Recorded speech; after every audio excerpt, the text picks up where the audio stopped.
आप देख रहे हैं भारत की बात खबर अयोध्या से। खबर अयोध्या से है, जहां आज अयोध्या पहुंचे पूर्व उप मुख्यमंत्री एवं राज्यसभा सांसद डॉक्टर दिनेश शर्मा ने पाकिस्तान को दिया करारा जवाब। कहा, दुख की घड़ी में केवल बयान नहीं, ठोस कार्य और नियोजन महत्वपूर्ण होता है। भारत ने पाकिस्तान को आर्थिक, सामाजिक और राजनयिक स्तर पर अंतर्राष्ट्रीय नियमों के तहत कठोर संदेश दिया है। पानी रोका गया, समझौता तोड़ा गया, दूतावासों से अधिकारियों को वापस बुलाया गया, यहां से वापस भेजा गया है। पाक नागरिकों को भारत छोड़ने के लिए कहा गया। ये वैश्विक मंच पर सबसे सख्त कार्रवाइयों में से एक है। आतंकी ठिकानों पर कार्यवाही को पूरी दुनिया ने देखा है। आतंकी को सहयोग देने में जिस पर संदेह था, उसके घर को ध्वस्त होते हुए पूरी दुनिया ने देखा। आतंकी घटना में दिवंगतों की आत्मा की शांति की कामना की। दिनेश शर्मा ने अयोध्या को बताया विश्व आकर्षण का केंद्र।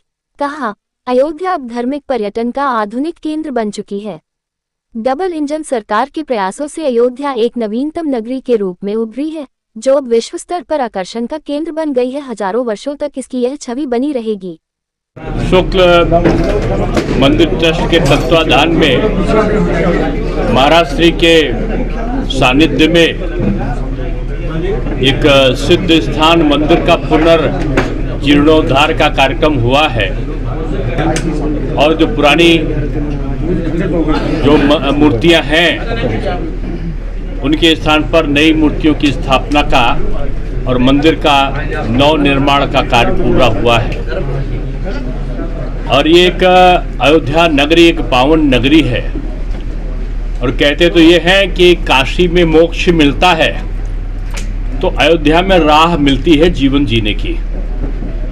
मर्यादा पुरुषोत्तम राम के जन्म से लेकर उनके राज्य तक की तमाम अभिकल्पनाओं को सजोए हुए ये अयोध्या ये विश्व की प्राचीनतम नगरी है। और मुझे खुशी है कि माननीय प्रधानमंत्री श्री नरेंद्र मोदी जी और योगी जी के सद प्रयत्नों से ये तमाम, मैं कहूँगा कि ये सैकड़ों नहीं हजारों वर्षों के लिए अपनी अमिट छाप छोड़ चुकी है। चाहे सरयू तट की आरती हो, चाहे श्री राम जन्मभूमि मंदिर का निर्माण का कार्य हो, चाहे बजरंगबली की सदकृपा स्थल वाला कि अयोध्या प्राचीनता चल रहा है। और धार्मिक पर्यटन की दृष्टि से अगर देखें तो मैं योगी जी को इसलिए बधाई दूंगा, था है उसका एक बहुत बड़ा साधन धार्मिक पर्यटन होने जा रहा है। प्रयागराज के कुंभ में 66 करोड़ लोग आए तो कई अवसर ऐसे रहे कि 10 लाख से 15-20 लाख तक लोग भी अयोध्या नगरी में रहे। चाहे वो रामनवमी का पर्व हो या कोई और विशेष पर्व हो, आज अयोध्या नगरी देशी विदेशी पर्यटकों का आकर्षण का केंद्र पहले से अधिक बढ़ा है। और पर्यटन की दृष्टि से लोग प्रयागराज, लोग काशी विश्वनाथ बाबा, वो लोग विंध्यवासिनी माता विंध्याचल और अयोध्या नगरी का दर्शन करने के बाद चित्रकूट और नैमिषारण्य तक जाते हैं। यानी धार्मिक पर्यटन का एक पैकेज सा तैयार हो गया है। इसलिए मैं आदरणीय योगी जी को भी साधुवाद दूंगा कि आज यहाँ पर वाल्मीकि हवाई अड्डा है, तो पूजा पाठ से लेकर कर्मकांड तक के प्रयोजन यहाँ पर हुए हैं। तो आज ये मंदिर की एक स्थापना उसी की एक कड़ी का अंग है कि हमने प्राचीनतम को नहीं खोया है, लेकिन आधुनिकता के साथ आज ये आकर्षण का केंद्र पूरी अयोध्या बन चुका है। चाहे सड़कों का हो, चाहे हाईवे का हो, हवाई अड्डे या रेलवे स्टेशन का हो, आज अयोध्या एक नवीनतम नगरी के रूप में, और जो इसका नया क्षेत्र जो बन रहा है नवीन अयोध्या, मैं समझता हूं कि वो दुनिया के आकर्षण का केंद्र बनेगा। मंत्री जी, और दुख के क्षण में बयान नहीं, कार्य नियोजन देखा जाता है। आदरणीय प्रधानमंत्री जी के द्वारा जो प्रयत्न किए गए हैं, मैं समझता हूं पूरे देश को उस पर विश्वास है।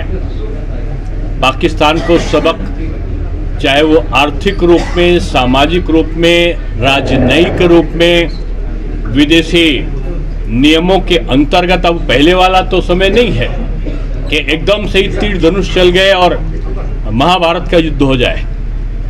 निश्चित रूप में जो सामरिक नियोजन है वो भारत का बेहतर है कि उनका पानी रोका है, उनसे राजनीतिक संबंधों में एक तरीके से हमने उनका समझौता को तोड़ दिया है और समझौता के साथ साथ हमने अपने दूतावास के लोगों को बुलाया, उनके दूतावासों को वापस भेजा है। हमने कुछ समय दिया है कि पाकिस्तान के नागरिक यहाँ से चले जाएं और भारत के नागरिक वहाँ से चले आए।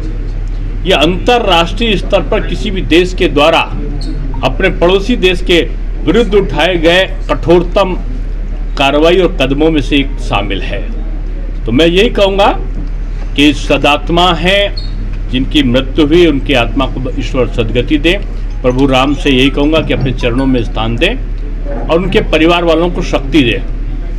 ये आताताई मैं समझता हूँ जैसे नक्सलवाद समाप्त कर रहे हैं प्रधानमंत्री जी, वैसे बहुत हद तक उन्होंने ये कश्मीर पे जो आतंकवाद था उसको नियंत्रण किया रहा। ये बहुत दिन के बाद ये दुखद घटना नहीं घटनी चाहिए थी, लेकिन इसका तात्पर्य ये नहीं है कि आतंकवाद के खिलाफ कोई कार्रवाई में कोई गति में धीमापन आया होगा। आज पूरी दुनिया ने उस आतंकी का जो जिसकी पर संदेह था उसके घर को ध्वस्त होते हुए देखा है। तो निश्चित रूप में कोई भी कहीं भी होगा वो बचेगा नहीं।